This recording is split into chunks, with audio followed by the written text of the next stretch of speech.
Good evening, everyone, and welcome to MRC-X, where for the first time we will be taking to the Qatar Grand Prix.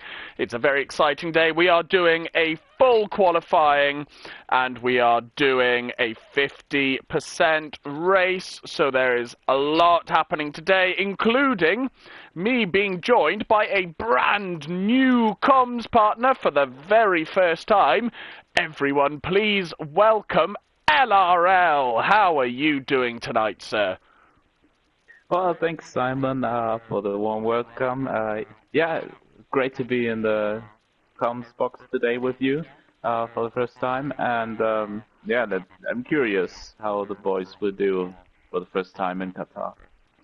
Yeah, it's a horrible track, only because none of us have had to learn it yet. And, I mean, there might be a few like me who have sort of all season been going, I've got to learn Qatar, I've got to learn Qatar. And I got to the end of the Japanese Grand Prix and gone, I literally haven't turned a wheel at Qatar yet. I'm in big trouble now. Yeah, I mean, I've had a single league race in Qatar, but I'm still not 100% familiar with the track. But yeah, I mean, I like the track really. When you get into the flow, it's a great load of fun. But indeed, it's a bit hard to learn because the characteristics of the corners are quite similar. Yeah. Basically, just mid-speed to high-speed corners, and yeah, especially because it's at night and it's in the desert, everything looks the same basically. yeah, so it literally does. Sometimes I tend to forget where I am on track and which corner is next, so... Oh yeah, I've done that. I'm driving around, I'm like, it's this corner, and then I get to a braking point and realise I've missed it by about 30 metres. We'll get used to it. It'll be fun, and we're already getting some valid laps in. We've got 4 valid laps, including Chris Bailey on a set of intermediate tyres, so he's learning from Ant there. Yeah, I mean, he's maybe going for a different tactic. Maybe he watched too much F1 esports. Who knows? Yeah, possibly. Bit does a 124.4. Or he just wanted to try something new for today. Who knows? See if the intermediates think. Kid Dynamite's doing intermediates as well, so it is catching on. Do we have a new rule? No game audio. My bad. Let's just do that. Has that sorted the issue, Martin? I hope it has. Doris with a 22.5 for his first banker lap. That's a very nice lap. Yeah, that's quite a decent lap. I mean, I see many people also on the mediums. We even have someone on hard tires. I feel like a lot of the drivers still want to get used to the track. And remember, today we have a full qualifying, so you cannot just use 3 sets of soft tires. No, you absolutely can't. To go through on one soft set of tires. Yeah, there's a lot more tactics that you have to be aware of in full qualifying, and we've got a few people who have gone straight out on softs, so maybe they're going to try and use their mediums for quali too. I don't know, but we have got so far 3 soft runners. We've got Kisa Soze on the hards, 3 medium runners, and Chris Bailey just being awkward on his intermediate tyres. So there we go. Good evening, Mark Dennison in the YouTube chat. Lovely to see you, my friend. I think we might have had a few invalid laps so far, because the lap times aren't streaming in yet. This could very well be the case. I mean, this is... for a long time, people thought that Canada was difficult to race without a time penalty. Yeah. But these guys have been proven wrong. Like, this is literally so hard not to get the time penalty, because you really have to risk it when you want to be fast around here. You can basically invalidate at every corner. Yeah, the track limits around here are absolutely ridiculous. Like, you can run 4 wheels off one corner and not be invalidated, and then hardly be off at all another corner and you're invalidated. It makes no sense at all. Yes, and when I had my first race here, I'm not sure. Either it was 6 seconds or it was 3 seconds and 2 warnings. Yeah. And I got 2 warnings in one corner just by going in too tight, and because of that hitting the curb and getting too wide on the outside. These were 2 warnings and the triple right-hander. So it's very, very difficult, and usually I almost never have a time penalty, but here I couldn't avoid it. Yeah. The triple right-hander is interesting because if you get your line spot on, you can take it flat out the whole way. If you get it even slightly wrong, then it's all over. And you can't save it. The thing is, in the race, it gets harder and harder each lap with your tires wearing out. Yeah. And you really need to take care of the tire temperature as well when you go through there. So, in the first couple of laps, you think, I'm taking it quite well, but then when you really need to adjust the way you are approaching the corner, and like the level of turning in is changing each lap, and you need to predict that a little bit. This is what my experience was, and this is just really, really challenging.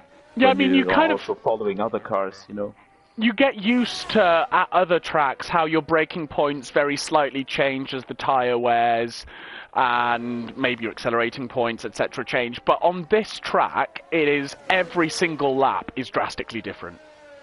Yes. It's mental. This is such a hard track, even when you're driving alone, when you're for yourself. But in the race, you're still going side by side. You're in the middle of a pack. You need not only to take a look into the mirror and to take a look what the guy ahead of you does. At the same time, you have to manage, the track limits and the tire wear, and also some other stuff like the ERS. On this track, it's basically impossible to save it. So you really need to be sure that you can use it, that it makes sense to use it when you're going to use it. It's going to be very interesting. I'm interested for Tier 1 because not Europel. Ugoni, as we all know, is a man who does not touch his ERS. Ever. Unless it's probably in the last sort of 3 or 4 laps. So it's going to be very interesting to see how even Ugoni manages to look after his ERS around this track. The thing is, it's more or less impossible. Even when you don't use it at all, you're going to lose ERS. Yeah. So maybe you can, do a bit with your driving style and your setup, but I think even Ujoni would struggle to save it. And I don't know, some people who use rather a lot of their ERS, thinking about Chris, for example, I think I'm not sure, probably it will be gone after lap 1. So there you go, Chris. There's your advice for today's race. If you are listening, leave your ERS alone. Yeah, I don't know if that's if he will listen, but it doesn't matter because everyone is gonna run out of ERS if there's no safety car. So. Oh, absolutely. I mean, it's going to be a very interesting race. I think this will end up being the most. Oh my gosh, Saviour invalidated as well. That never happens. So there you go. It's going to be. Really, I think. Go on. The question of time penalties is a race on its own today, because if you manage to do the race without a time penalty and there is a safety car in the end, you're basically a guaranteed top 5 finish. Yeah. This could very well be. Yeah, you're not wrong. I think this will prove to be the most strategic race we've probably seen in MRC so far, based on the fact that we don't know the track that well yet. The track limits are absolutely nightmarish, and as we've said, everything changes so drastically lap on lap. Yes, it changes a lot. Well, we have our first DNF. I think Smith is in the wall. Was it at the last corner? Or was it the pit line? I'm not sure. I'm not sure where he went. Entry is very difficult as well here. I don't know if this was what happened. But, it's so early here. Yeah, and it's very long, and it's not coming, And there's still need to take a turn, and there's you can take it rather quickly, but you can risk your front wing as well. Oh yeah, you absolutely can, 100%. It's everything about this track just seems to be very, very challenging. Literally everything. Yes, it's not just a new track; it's also a very difficult track. Yeah, exactly that. So it's going to be very interesting, and I think you're absolutely right that if you do not get a time penalty here, then you are probably going to win the race, realistically. You're in the fight for it. Yeah. That's what I can guess. My plan for Wednesday is to qualify P20, crawl around at the back, and just close up to the pack during safety cars. The worst strategy here. To be honest with you. Because I'm not getting that. Just got to wing it at this point. Yeah, I mean, it's something realistic, you know. That this is gonna happen. Yeah, yeah, absolutely. No matter, even if you really try to avoid it, it can happen so quickly. And yeah. We're still seeing, when I look at the times, we're still seeing many people medium. So I think many of the elite series, the drivers are trying to go through Q1 with a set of medium tires. Yeah, a lot of them seem to be, don't they? I mean, the exceptions are Doris Womax,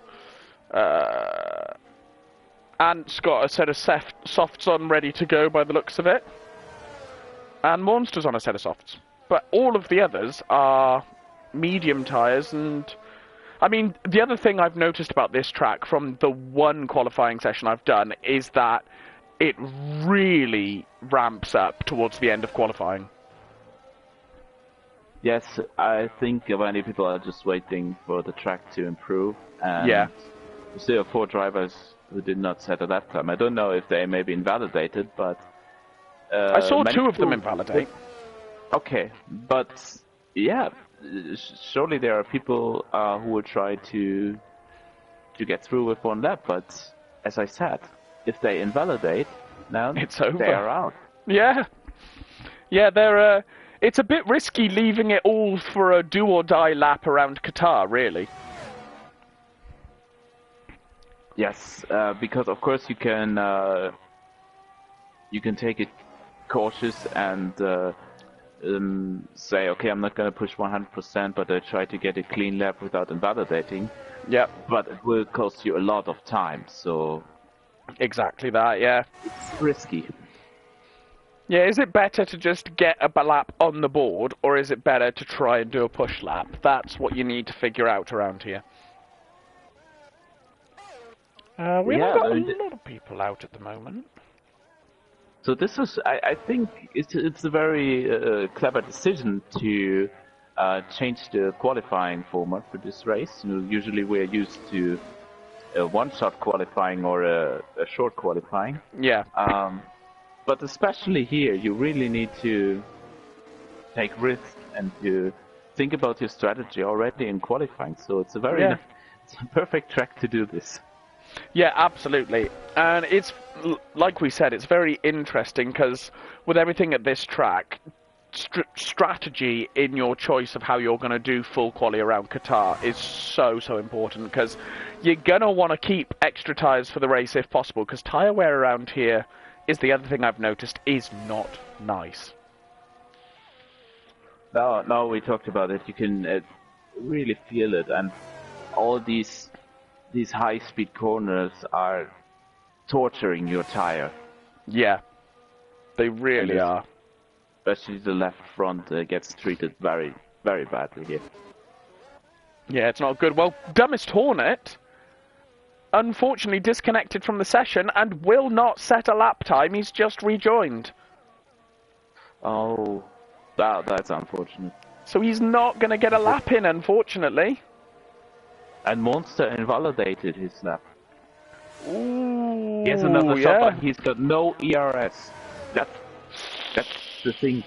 The ERS consumption, it's so high that it's not even enough for a lap in qualifying, you're gonna run out of it on the start-finish straight. So actually what you have to do is that you have to turn it off in the slower parts of the track. Yeah. And then turn it on again for the last sector. This is how bad it is around here. That sounds like way too much thought process for me on a qualifying lap. I struggle enough to focus on actually getting a qualifying lap done. Yes, it's I don't need to be fiddling with my ERS as well. But I see that Monster has, in fact, invalidated. So so he's going to be out as well, unfortunately. Yeah. We're going to ride on board with Stoob. This is his do-or-die lap. He needs to keep it valid and set a semi-decent time if he wants to make it through to Q2. He's looking alright at the moment, fairly stable. Having an eye on Xavier, the championship leader, he needs to do something as well. Yeah, we'll jump to Xavier as soon as we've seen Stoob's lap. He just about keeps it in bounds.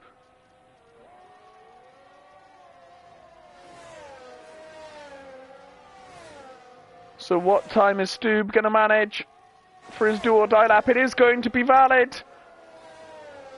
He's going to do a 24-2. He's in the danger zone. I think Xavier's going to kick him out. Xavier's kicked him out. That is so unfortunate. Ant's also in the danger zone. Is he on a lap? Ant's out! He didn't improve. That is a shock for me. Ant can normally easily at least make it through Q1. Yes, that's a big surprise for me as well. Wow, I was really, really not expecting that. Very unfortunate for Dumbest Hornet disconnecting. Very unfortunate for Monster, unfortunately, running through track limits on every one of his laps. Smith, very unfortunately, DNF'd. And then Ant and Stoob are the other two we're losing. Wow, quite surprising, but actually, using the medium tire has worked. Everyone who set it up on mediums has qualified. They've made it through, yeah. It's worked out really, really well for them, to be fair. And I'm sure we can already see like Chris, Kid, Aldrich, and Xavier, who are not far off of P1 with their time. That was from Chris Bailey. A 22.8 on mediums is a pretty rapid time. Yes, and I watched Xavier. Like he was playing it safe. You know, there was much more potential in that lap. He didn't push to the limit. So yeah, we can expect a lot from them. Because now it'd be interesting to see them on softs. Put on the softs. Yes. Yeah, exactly. So there we go. As I said, the 5 we're going to lose are Stoob, Anton, Smith F122, Monster, and Dumbest Hornet. So actually, we've lost 4 elite tier in qualifying 1. 4 of them. Is Stoob elite tier? I'm not sure. Or is he challenger? He's challenger. Okay, so we've lost 3 elite tier, but still, that's excuse me, more than I was expecting. Yeah, so I mean, you would expect maybe 1. Yeah, 2 at most. 2 if even, but yeah, that's a little surprise. So there we go. The Challenger boys are showing that they're here to fight. And they're setting pretty decent times so far. So who's going to be brave and be the first one out on track for qualifying 2? They're not rushing themselves. So you're enjoying the Qatar track so far, is what I'm getting from you. Yes, I really like it. I don't know. It was a very fun track to drive, but still, when I think about Monday, I will need to practice a lot still, because I feel like the boys who are the tier 1 boys who are racing tonight will have quite some advantage on Monday. Yeah, I think so. I mean, that's kind of the advantage of MRC-X. Whether you're interested in the title or not, it's a chance for you to have a practice race ready for your tier later that week. Yeah, yes, exactly. Even though it's different cars, different rules, still it's the same track, and better than not to race. Exactly, and although there's more assists available, you can still run your standard assists. You don't have to use the extra assists that are available. It's entirely up to you. I was never thinking that there are more assists available to me, actually. Yeah, I mean, you can have racing line, yeah. you can have your ABS on, you can have full traction. Yeah, but I wouldn't change anything about my settings. No, I think that would, more than main anything, it race would is just on Monday. throw me off for then how the car's going to feel for the main race. I think I'd be used to how the car feels then, and then I'd go back to my normal settings and I wouldn't be able to control the car anymore. Yes, and in general, like, okay, maybe I can understand that people would turn on the racing line. Yeah, just to get used to the track. Points. Yeah. But I mean, I didn't use the racing line. The last time I used it was on F120 or so, I'm not sure. Yeah. And it's not... It's helpful sometimes for a new track, but it will be off-putting when you are actually in a racing situation. And if you are in the pack, you cannot rely on it, so... Yeah, exactly. Yeah, I used Racing Line all the way up until I joined MRC, and then they were like, you're going into Tier 3, you're not allowed to use Racing Line, and I was like, okay. That's a new fun thing for me to learn. It didn't used to be. It is now. Oh, now it is, okay. But before this season, Tier 3 was no line.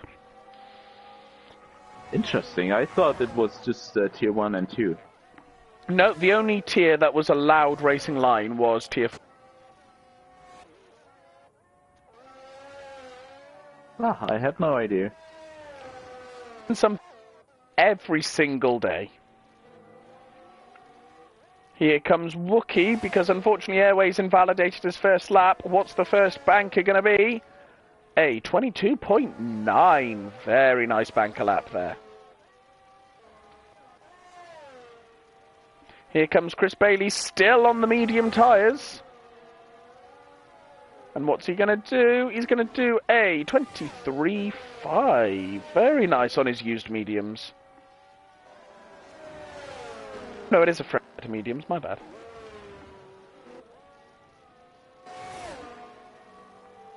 Good evening, Ant in the YouTube chat, and good evening, Mandy in the YouTube chat.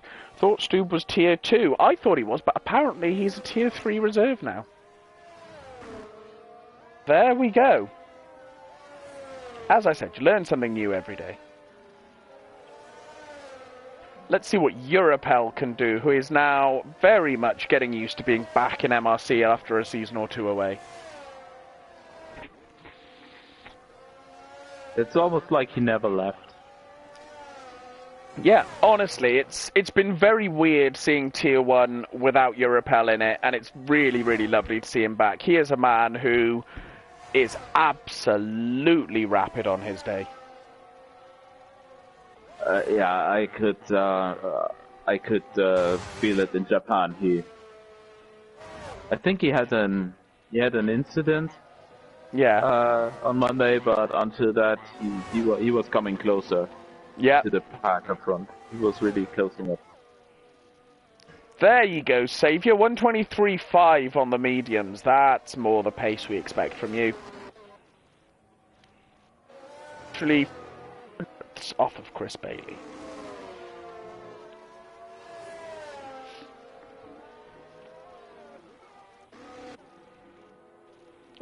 Ziad, who's going to do a 22.8.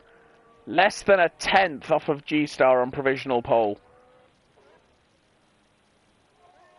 Oh, we've got a couple of invalids at the moment. Sorry, you were saying? It was on mediums, we need to point out. Oh, it was me. Oh, that's pretty quick. That. Wow, that is really, really quick. Okay, I missed that. That's a very, very good spot. But yeah, we haven't got anyone on a valid lap at the moment. Oh, yes, we do. Kisa Soze. Oh, he's just started his lap. Or he's just finished his lap. I'm not sure. His ERS is low, so I think he just finished his lap. Never mind.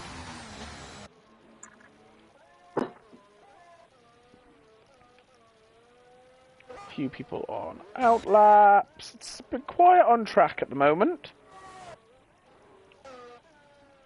Yeah, that's what happens when you do a full qualifying, so in between there won't be much action on track.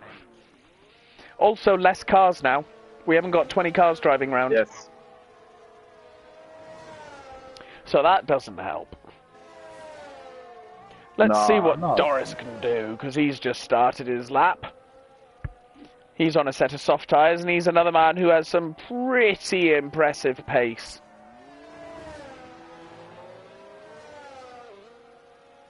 Tell you what, he looks very, very stable, and pretty rough. 27 dead for the first sector. That's pretty good. Yeah, it's a purple. I don't know if it's accurate, but... Yeah, the minimap lies sometimes. Okay. I've seen many purple sectors that people have then ended up being about 6/10 off of first place, so I don't believe it when it tells me it's purple. Yeah, let's see how it takes the right-hander. Ooh, very nice. Just kept... Oh! That was absolute perfection through there.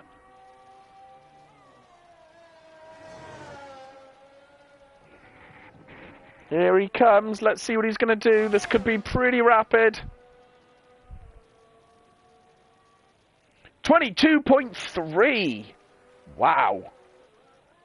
That is a quick time. Which tier is he in, by the way? Isn't he tier 2? He is tier 2. He's my teammate. Oh. But he's him well. He's kind of standing in for tier 2 at the moment. Fighting for a seat in MRC at the moment. I think he's proven obviously here that he's maybe a touch quick for tier 2.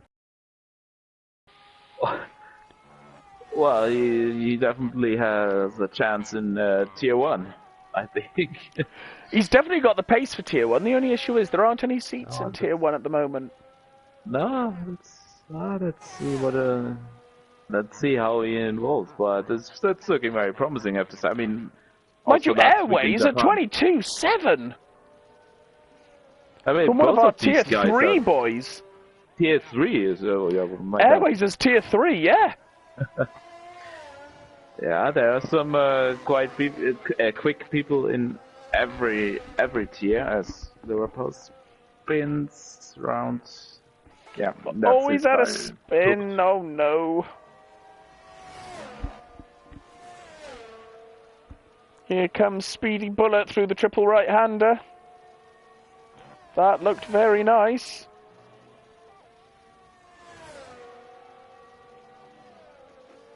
Coming through the final corner now. 22 dead from Chris Bailey. That's impressive. That is a serious lap. With track improvement, you're going to need to be in the 22s in order to get through to Q3. Yes, definitely. And I mean, if not everyone invalidates, this is actually something that can happen. But as it looks, you will not get into Q3 with the medium tire. Even Zia is not safe with his time. No, I think realistically you need to be looking at about a 22.6 probably by the time qualifying's out if you're going to get through. Yeah, I mean, if you look at Lurapel, Algic, Kids, Bit, four quick drivers who are without a lap at this point. Yep. Yeah, exactly that. It's going to be very, very interesting come the end of qualifying. Kisa Soze is 7/10 up. Oh, no, he's just started his lap. I lie. He's not 7/10 up. Through the first sector, he is nearly 3/10 up, though. That's a very nice first sector. Decent start. Looking very confident under braking and getting back on the throttle.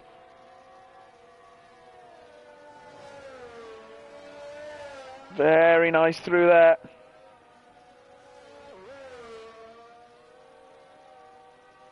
.7. He's 8.5 up by the end of the second sector.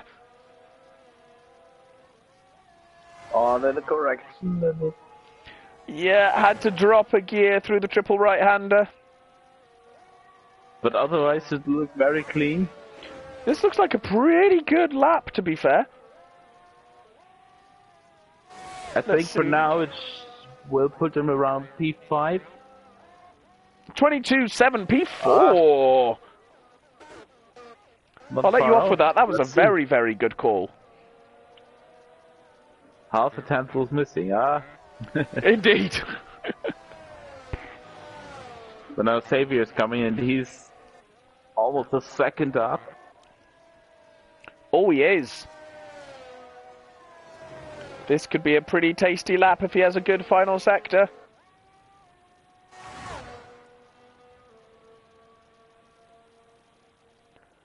Oh, not quite in the 21s, but a 22.1. That is a very good lap. That will put him through. That will put him through, I would think. I would say the top 4 are safe at this point, probably. Yeah, the top 3, yes. Not sure about Womex, but we will see. I think so, yeah. But here comes Bit around the final corner.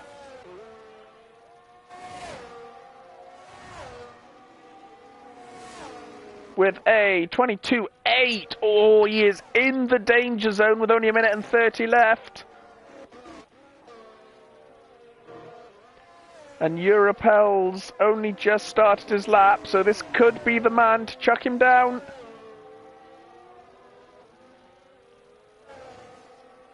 Let's see what he can do. Oh, lock up from Kit.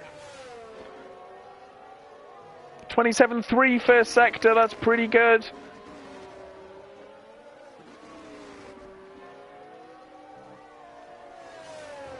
He is using the full extent of the track, which can really help, but can also ruin your lap. Be careful, Europel.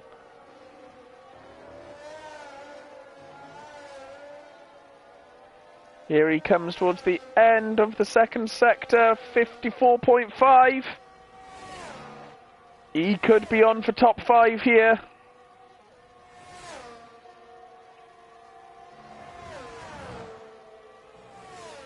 He's kept it clean.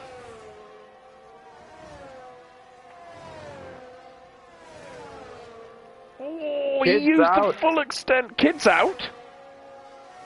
Oh, he is. He's not fast enough.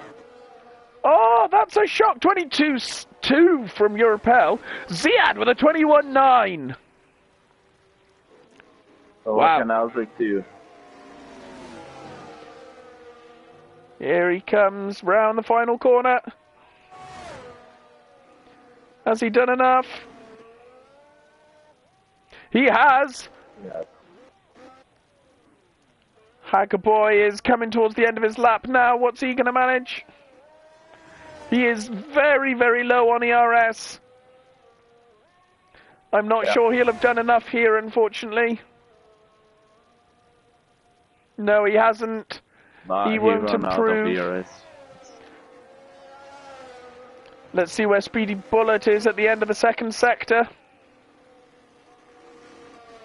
He is 2/10 down on his time, so it doesn't look like he's going to improve.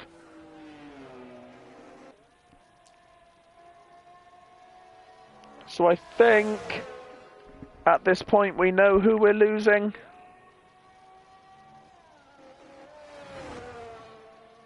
Here he comes round the final corner.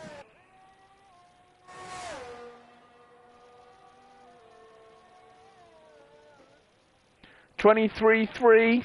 So there we go. That's it. The 5 we're losing will be Airways, BitW, Hagaboy, Speedy Bullet, and Kid Dynamite is the big surprise there.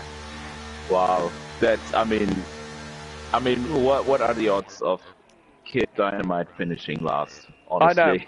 Would never have seen that coming. I mean, I was following his lap mostly, and there was a lockup. Yeah. The slow corner, which definitely cost him time, but it cannot have been that much time.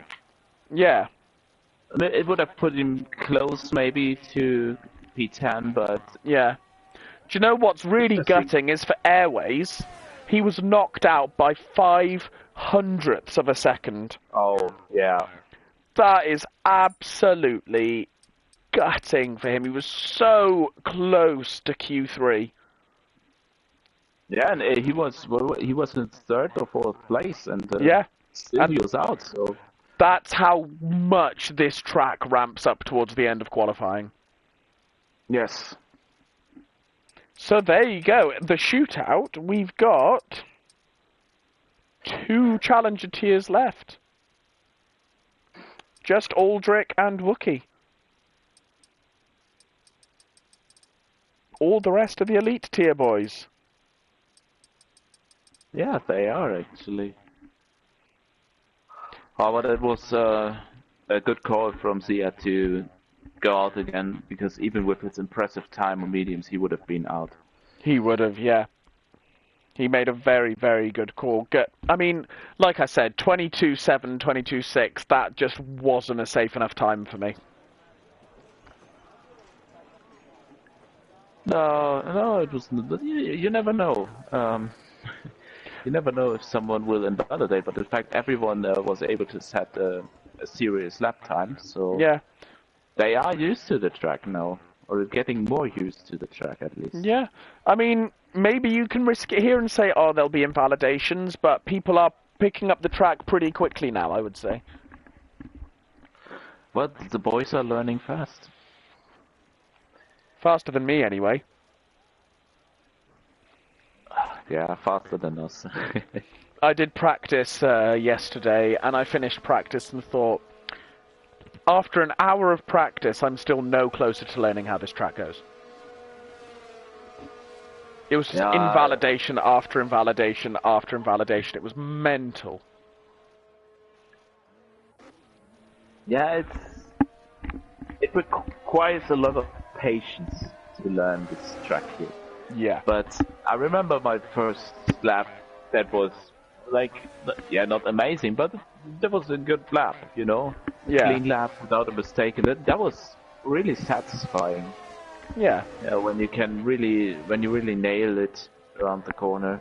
And well, it's one of these flowing tracks that when you get it right, it feels so good, but yes. It's so aggravating when you get it wrong. Yeah, it's in that regard, it reminds me of Austin. Yeah, Austin and Monaco. Monaco is special in any way, but Monaco's one of my favourite tracks, because when you get it right, I don't think there's a track that feels better than when you really nail a lap around Monaco. Yes, that's true. And it's still amazing, like, how you always think Monaco is so tight that how can I improve anymore, but all of a sudden your delta goes down by 0.3, and you have no idea what you did. So yeah, this is what I'm experiencing there very often, and this is actually something that happened to me here as well. So honestly, it happened to me Monaco last season. I was somewhere down in like P10, and I thought, I have no more time in this lap. And then I somehow got myself onto P2, and I didn't think I'd done anything particularly differently, but I was like, oh, okay, well, that works. Yeah, it's always it's the details. Yeah. Very small details around this track. Mandy says I'm a crazy man for liking Monaco. Yeah, well, everybody... there are a lot of people in this league who like weird tracks. I saw Calvin say the other day that one of his favourite tracks is Qatar, and that is just stupid. Yeah, that's a bit... That goes a bit too far, honestly. Yeah! Who likes Qatar? It goes up and down, and it's all over the place. I can't stand it. And who's open about it? Yeah! Who just stands up and goes, oh yeah, Qatar's one of my favourite tracks? I Why? mean, to be honest, I had a race there on Wednesday, and I started to dislike it less. It was okay. That's a good way of wording it. I hated it less. Yes. I don't like it, I just don't hate it as much as I previously did. Maybe me and the track, we just need to get used to each other, so... Yeah. I'm never gonna like it. Never. To be honest. It's like Japan. Can't stand Japan. And I know Simba's in the YouTube chat, and I'm gonna get a comment any minute calling me absolutely horrible person for hating Japan, but I can't stand it. But I love Japan as well, I have to say. No, it's horrible. It's all over the place. Is there any track you like? Except for Monaco. Yes, I love Austria. Yeah, okay. Here's a hot take for you. Fair enough. I really, really like Miami. I don't know what to think about this track, but... I really like Miami. Yeah, I can understand. See, there's Mark Dennison, disgusting attitude, Simon, wash your mouth out. I knew that was coming. Oh dear. And Martin is jumping on as well, calling me a Philistine. How dare you? I know what I like and dislike. Well, maybe we should talk about something. We should return to the track action before we are causing some troubles. Yes, within the MRC community, so... let's watch the end of Doris's lap. Never mind, Doris is living in the pit, so let's watch the rest of Aldrich's instead. Aldrich with a 53.9 in the middle sector. That is pretty quick.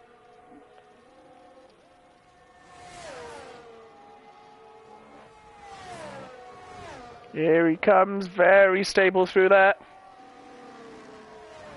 This is the other thing I find, is it's so easy to get the final corner wrong here. It is so easy. Yeah, I mean, every corner is challenging here, and the last corner is no exception. A 21-8 from Aldrich Fabian. One of our tier 3 boys did a 21-8.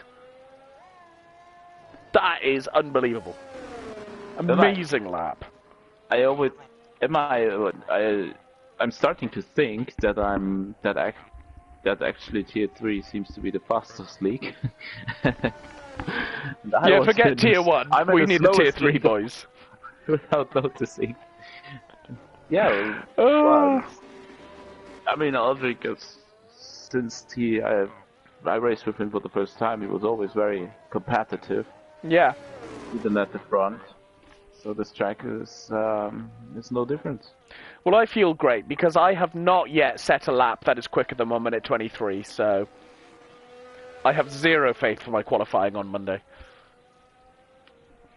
No, I have no idea what my fastest time is around here.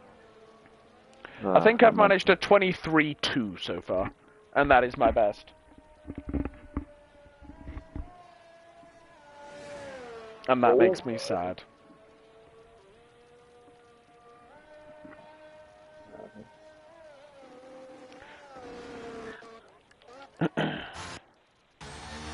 Yeah, so everyone's just now waiting for that final moment.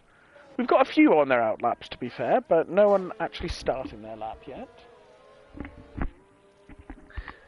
I'm curious if someone will be able to beat Xavier's time. I mean, that is really just fast lap. Unbelievable lap from Xavier on a 21.5. Yes, most definitely. I had faith that Chris Bailey might have taken pole today, but he's going to have to find a hefty chunk of time in his lap if he's going to challenge Xavier here.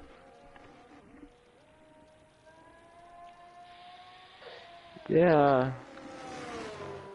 I mean, I have no idea, man, how much time is there left to find the guys. No. And as I say his name, Chris Bailey goes on his outlap. But here we go. Doris is going to start what we hope will be... Well, it's going to be his final lap. What we hope will be a valid lap. The thing is... Yes. I just compared the final sector times, and Aldrich has lost a ton of time in the third sector, so there's a lot to gain from him. And if he hits the last sector this time around, then he is, then he should be ahead of Xavier, actually. I wonder if he lost all that time in the final sector then. I think he had the... Wait, I can check. You don't need to go into the menu. Doris is looking pretty quick here. He's 53.9 at the end of the second sector. Which Xavier did a 27.5 in the last sector, and Aldrich had a 27.9. It was 3.5 tenths.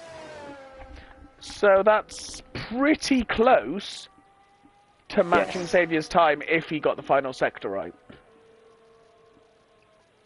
21.4 from Doris! Whoa, that changes everything. What a lap. That is an amazing lap from Doris. G-Star's invalidated again. Wow, they're making the Tier 1 boys sweat a lot. They really are, aren't they? Chris Bailey's a 10th off his time in the first sector. Is he going to back out or is he going to power through?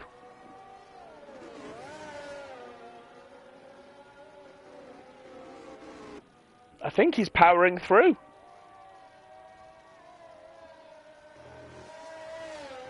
He is, so let's see where he is as he comes to the end of the second sector. He's just under a 10th up now, so he's found 2 tenths in the middle sector. Oh, he nailed the right-hander. That triple right-hander was absolutely beautiful, to be fair. No correction. Stayed on the throttle. Here he comes. Let's see what he's going to manage. His deploy is used. A 21.6! So close.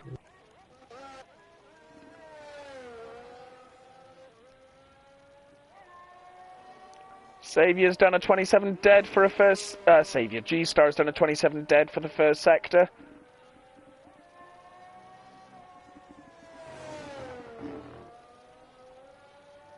Ooh, he ran a little bit wide there, but just managed to keep it within the track limits.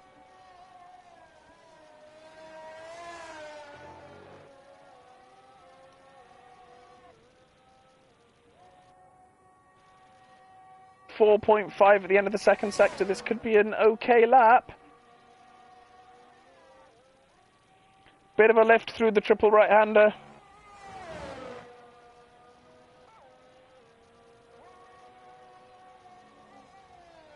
Oh, Liverpool's round again. Oh no! So we're not going to see an improvement from him, unfortunately.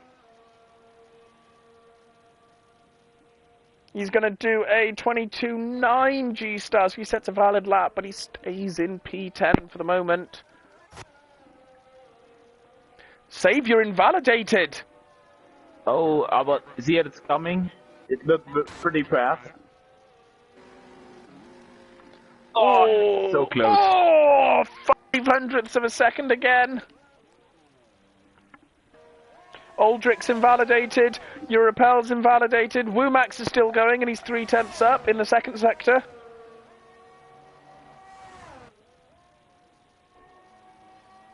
Kept it absolutely planted through the triple right-hander.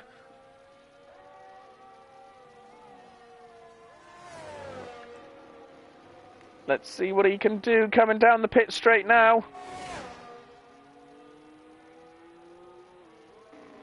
21.9 up to P6. Well, that's a decent effort as well. That's a very good effort. So there you go. That will be our starting order. So the top 10 are Doris takes pole, followed by Ziad, Saviour, Chris Bailey, Aldrich, Womax, Europel, Wookie in P8, Kisa Soze, and G-Star Snipes in P10. That was a very interesting qualifying. I would not have predicted any of that. No, there were quite some surprises. I mean, we have a tier... What is it? Tier 2? Tier 3? Yeah. Yeah. We have a driver on pole that is not in tier 1. We have another driver in the top 5 who is not in tier 1. Yeah. We have one of the fastest drivers in tier 1 in 15th place. We have elite challengers out in Q1. So, yeah. We've got a very mixed up grid. Yeah, no, some people maybe thought we would only see elite drivers from the elite challenger in Q3, but that's not what happened. Yeah, no, it's a very, very mixed up grid, and I think it's going to make for a very interesting race. And again, strategy. I mean, what would you go here, tyre strategy wise?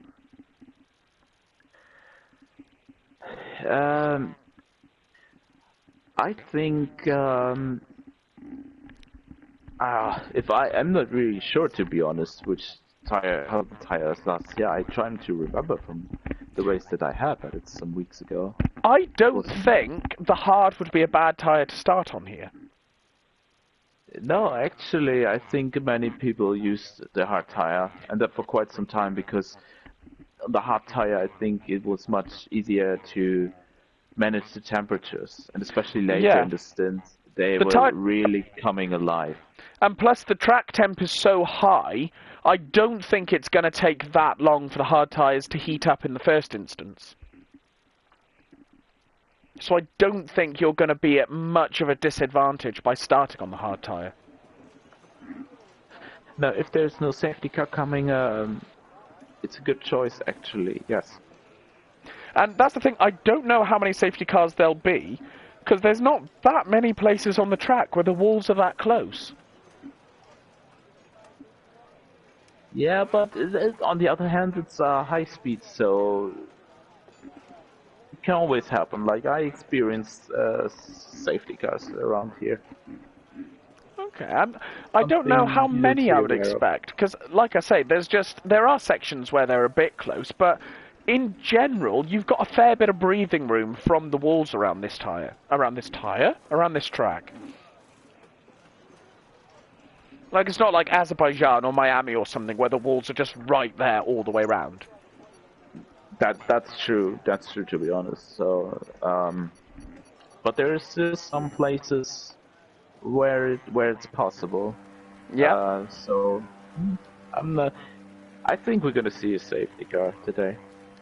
I think we will definitely see a safety car, but I don't think we're going to see a lot of safety cars, personally.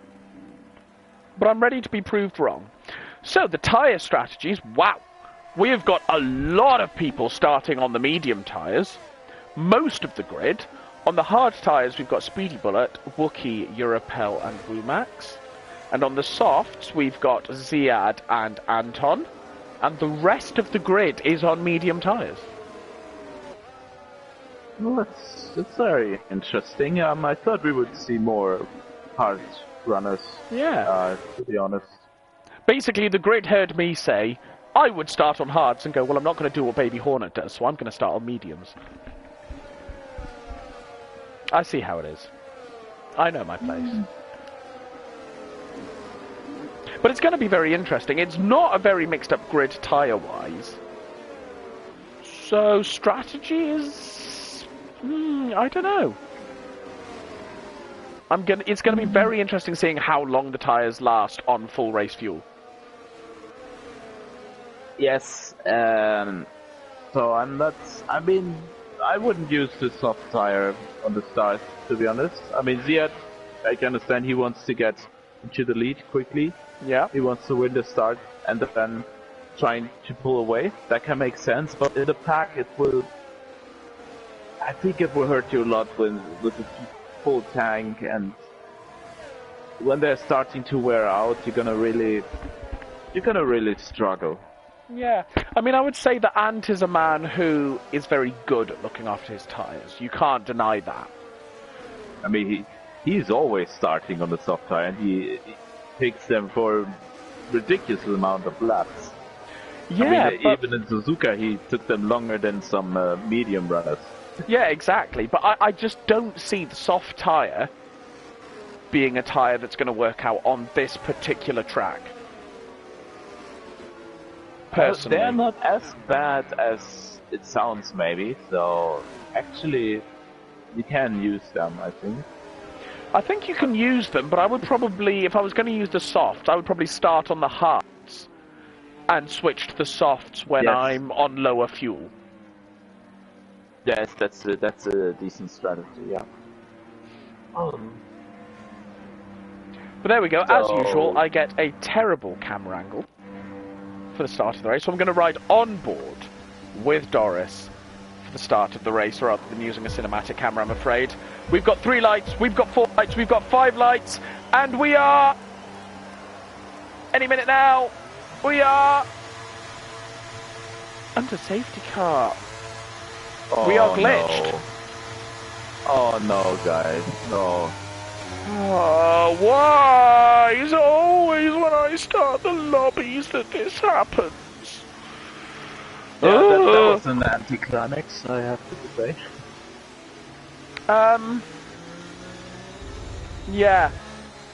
Bear with me, guys, because, well, this is, yeah.